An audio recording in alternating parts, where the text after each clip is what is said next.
So in the second video on services and settlements, now we begin to look predominantly at why and where consumer businesses are located and how they're distributed.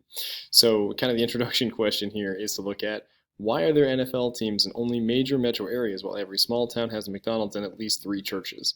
So hopefully if you don't know that before this video, you'll understand at the very end of it why we have these things located in certain areas to kind of help answer that question. And that's going to come back to what we call the central place theory, which again, if you're not familiar with, you should be by the end of this video, as we're going to hit on it a lot in terms of the next little bit here. So within this idea, and this would be kind of similar to something we've kind of mentioned before, and see if you can pick up on it way back from the Unit 1, is what we call the market area, also known as the hinterland. So this is the area that surrounds the service from which customers are attracted to. So it says, if my business is located here, the area around it is the market area, so everyone that is kind of considered the consumer or customer base or potential customer base that everyone is going to be attracted to, or at least we'll be trying to get customers from.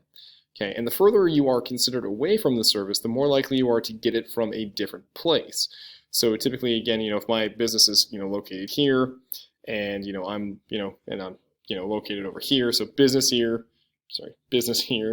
and then you're over here. Okay, the further you are away from it, the less likely you are to use it. Okay, why would you go 10 miles away for gas when you have a gas station 1 mile up the street? Yeah, it might cost a little less 10 miles away, but at the same time you had to drive 10 miles to get there, so you're using more gas. So what's more cost effective? Just like if I have McDonald's right down the street, why would I drive another 4 or 5 miles away to get a different McDonald's if the price is the same? So typically the further you are away from that service, the more likely you are to get it from another different location. So, and how we determine that is the range and threshold of each service. So when you combine these two ideas, that will help to understand location, okay, as we'll also see when we define the central place theory. So range is not like what we talk about in math. Instead, what the range is the maximum distance you are willing to drive to use a service. And this varies by person and it varies by the service. All right, so how far are you willing to go to get one of these types of services? Okay, so obviously in class we would use these examples because most people value it more by time than they do by mileage, because most people, they visualize how long is it going to take me to get there versus how far do I have to drive. Some people might take it the other way or use both as their analogy, or not their analogy, in their analysis of what's going to be most cost effective. But a lot of people view it in terms of how much time do I have to give up in order to do this thing. And for those familiar with economics, I'm struggling to think of the alternative, but it's like, what would if I could do this, I have to give this up. So I can't remember the exact term for that off the top of my head. So consider how far you'd be willing to go to get pizza that does not deliver, go to see a movie in a theater, keyword there, theater, now that we have all the streaming services due to the pandemic and how people are more attached to those than ever, a concert by your favorite artist, a frisbee golf course, or go to college or university. How far are you willing to go? And it should definitely vary based on the activity and how much you're interested in that and how far you're willing to drive and kind of the potential for what's going to be your return. How much are you going to enjoy it? How much are you going to get out of it? Okay.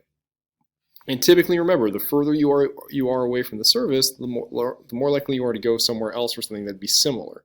Okay. Obviously, there are some things that are very different with that. Again, consider your concert by your favorite artist. You may not be coming to the Minneapolis-St. Paul area. They might be going to Milwaukee or Chicago. So you might have to go very far away. Same thing with colleges and universities. Like, well, there's one really, really close by that offers what I want, but it's not the right fit or feel. So again, that stuff is going to vary again by person as well as by what's being offered. The other thing beyond just the maximum distance is the threshold. What is the minimum number of people needed to keep a business or service going? Okay, in order for them to stay even, so they break even when they're getting money, or to make a profit. Okay, and again, it depends on the type of business and who is it aimed at. Okay, so a Target store versus Nike outlet, or just the Nike store in the Mall of America. Okay, which one needs more people? What's the specialty located at? Okay, a food co-op. So think back to agriculture and sustainability versus Cub Foods or a mom and pop grocery store. Okay, again, what's the minimum number? How far are people willing to drive for that? Vintage record shops versus, Best Buy. Well, I mean, now that just seems very weird to be saying Best Buy. I don't even think people go to Best Buy to buy music anymore. But we used to do that. But again, how far are you willing to drive to get halfway decent music? that's not found on streaming. Okay, how far are you willing to go for a religious service? Okay, consider what's available and your type of if you follow a certain religion or what other people might be following. Okay, specialty clothing. Okay, so for me, how far am I willing to find to go get decent running shoes from a running shoe provider instead of going for going to Target or Walmart or some other name brand athletic store. Okay, how far is someone willing to go to get a prom dress or a wedding dress or a tuxedo? Okay, think about what again is the minimum number with that, and then also hospitals offering services. So one example here, or a few examples with it within the idea of the minimum threshold, and I like to use this example because I think it fits really, really well, is the fact that more rural hospitals are offering fewer and fewer services because fewer and fewer people are living there. One thing in particular, so my brother and sister-in-law, with their first kid when he was born down in Iowa, he was born in Clear Lake. And for those that are not familiar with Clear Lake, it's just like a half hour or so down I-35 past the Minnesota-Iowa border. And so he was a preemie. He was born about 2.5 months early or so. And that's obviously, very, very early. That's, 6.5 months of what's supposed to be a 9-month pregnancy. And so while there are NICUs around, which is again developed for prenatal care, kids that are born as preemies, for that early, the closest hospital they could get to that would offer the most, intensive, services, the most provided NICUs, the best ones around, were in Des Moines, Iowa. And that was, again, even from there, if I'm recalling correctly, was still at least an hour and a half away south from where they were located. Another kind of example, if you know where Grand Marais is, way, way up in the North Shore, Minnesota, kind of near the Canada border. Okay, Grand Marais is a very touristy spot, but it isn't growing in terms of the number of people full-time living there. So the hospital, a number of years ago, cut back on its birthing centers, especially because they're having like maybe 10 to 15 births a year, and it's expensive to have those kind of doctors and services available, especially again for specific type surgery. So people have to go further and further away. I think Duluth is the nearest hospital that offers the most services for, again, prenatal care and birthing. And again, they get rid of it because it's not that they want to hold on to it, but again, for a doctor and services that you have to consistently pay for and they're not being used is very, very expensive. So again, you have to weigh costs and everything of that nature. So what is, again, the minimum threshold, and what point do you have to give up on a service? And you have to drive further away from it. So again, these things vary based on, okay, what is available, what is the number of people being used for it.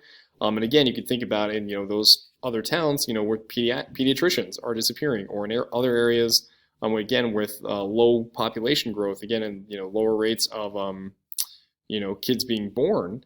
Okay, it's harder to find daycare centers, and so schools are consolidating. So you have to drive further in many cases to get to school. So again, threshold and range are changing consistently based on these differing factors. And that's just a few examples of this. So when we put this together, we get what was called the central place theory, also known as Christaller, named after Walter Christaller. So it's the concept that larger cities are often further away from each other. Think, if we have Minneapolis and St. Paul, which is a metropolitan area, okay, otherwise, if they weren't next to each other, they would probably be far away. But we have these two, in the Twin Cities metro area. Okay, what's the next largest city? Okay, is it Des Moines or is it Madison? Okay, but beyond that, it's Milwaukee and then Chicago or like St. Louis. Why are they located far away and not really close up on one another? Okay, because they're farther away and are the center of the services in the region. You have smaller cities that are closer to each other because large cities offer more services. So hence, smaller cities, when there's no large one around, need to be closer because that way you can have, again, cooperative services that you can provide. Because larger cities, again, are going to offer more services that are often considered more specialized and high-end. Again, think back to what I just used with the example of the NICUs for birthing. Okay, and so because there are also bigger cities, they have larger markets and become the place that people are willing to travel furthest to or further to get a service. Okay, smaller settlements develop, but they do not have as many do not offer as many specialized services, again, i.e. a NICU for premature births. So think about the fact that larger cities typically have concert venues. Large shopping malls. Think within the Twin Cities how many major shopping malls we have. But again, the further you go out from the Twin Cities, in many cases they don't have those. They might have outlet malls, and even beyond that, they may not have those. I remember I was timing a cross-country meet way, way back. This is almost like a decade ago. And I was timing somewhere in western Wisconsin, probably about 45 minutes to an hour past the Minnesota-Wisconsin border. And they were talking about and it was like in the fall, so they were talking about their homecoming dresses. And they were going to the Mall of America. And I'm thinking, you have to go all the way to the Mall of America for that? Like, there's nothing closer around. It's like, well, the closest thing around would be outlet malls in like River Falls or Hudson or Stillwater. And they're like, no, we really want to go, get good dresses, specific dresses that they could find more at the Mall of America. All right. But also within that, the idea of having more things, so professional sports teams, because you're not going to find those in smaller cities. Whereas small cities will have, a lot of gas stations, they'll have local foods, the usual fast food chains. And so they're not that far apart because, again, those don't need as many people to keep up these big businesses. All right. But again, larger cities are going to be able to offer more and have more people nearby and people willing to drive further to get to those locations. One of my best friends from college, him and his family would drive down, once or twice a year to go to, and they're from, 40 minutes past Grand Rapids, 40 minutes north past Grand Rapids, and they would drive down to the Twin Cities once or twice a year to go see a Vikings game or a Gopher football game. And that is, again, the range of how far they're willing to go to see a professional sporting event. I would not have done that, but then again, I also grew up about 20 minutes outside of downtown Minneapolis, so, my range and threshold my range was very, very different than their range, okay?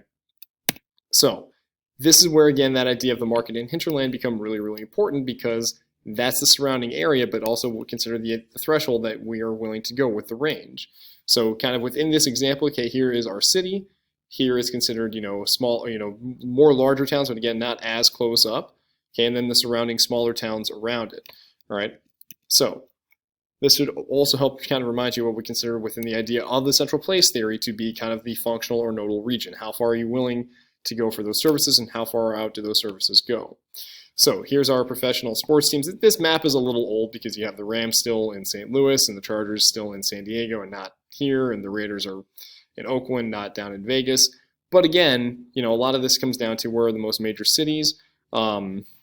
Beyond that, and again, think about how many people you need for a market in order to sustain a professional sports team, right? So again, kind of our marketplace nodal region within television, that's kind of already set up. And so again, you think about where are our market area hexagons in Minnesota.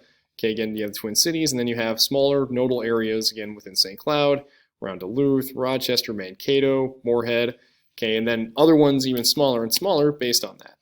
So kind of an example, because here's again Minneapolis, St. Paul, and then here is Otter Tail County, right? Kind of up I-94 as you head towards, Moorhead in that area towards, North Dakota. Okay, so I-94 runs right through Fergus Falls right here. Okay, as you follow up this run. Okay, and Fergus Falls has, about maybe 10, 15,000 people, so it is the largest kind of city around there. Then you have, again, smaller cities kind of further and further out, and again, it's further spread out, again, from that metropolitan area. So Fergus Falls is going to have, the center of, it's going to have the Walmart. It's going to have, the bigger, more well-known restaurants in the area. It's not going to have a shopping mall, but it's going to have more of the outlet malls. Same thing within like Alexandria and Detroit Lakes. Because again, they're not as close to St. Cloud or Moorhead, but they're the in-between spots. So their levels and things of that nature aren't going to hold on to as much as those bigger areas, but they're going to have more than, or Fergus Falls will have more than, let's say Richville, New York Mills, Perham, Wadena. Okay, so kind of again with the idea of how far people are willing to go to get said services. In terms of where you're going to get your food, where you're going to get your gas, where you're going to go to school versus where you're going to go for your concerts. All right. So, and then we'll do this obviously in class with real life scenarios. So then that'll come up to the final, or not the final, but the next thing when we talk about size and distribution of the settlements. So that's where we're going to finish up. That's where we're going to start for the next video, and we're going to finish up here on that idea of that central place theory here.